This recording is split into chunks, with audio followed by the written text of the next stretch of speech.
কঠিন পরিণতি হবে যখন মানুষ গান বাদ্য অশ্লীলতা বেহায়াপনা সমাজে বিস্তার পাবে।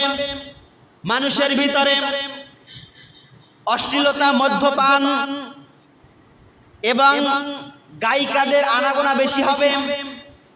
নর্তকী যারা নাচানাচি করে তাদের নাচানাচির সংখ্যা বৃদ্ধি হবে। এরপরে মানুষ মদ পান করবে, মানুষ হারামকে হারাম মনে করবে না। আল্লাহর হাবিব সাল্লাল্লাহু আলাইহি ওয়াসাল্লাম বলেন তাদের তিনটা কঠিন পরিণতি হবে। এক নম্বরে এমন সময় আসবে মাটি তাদেরকে চাপা দিবে। মাটি তাদেরকে কি দিবে? কথা বলেন না কেন? মাটি তাদেরকে কি দিবে? মাটি তাদেরকে চাপা দিবে।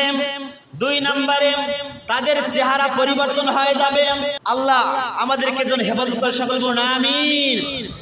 এই জন্য গান বাদ্যকারী ব্যক্তিরা তাদের চেহারার ভিতর আল্লাহ রাব্বুল আলামিন কোনো নূর দিবে না, নূর তাদের কাছ থেকে উঠাইয়া নিবে।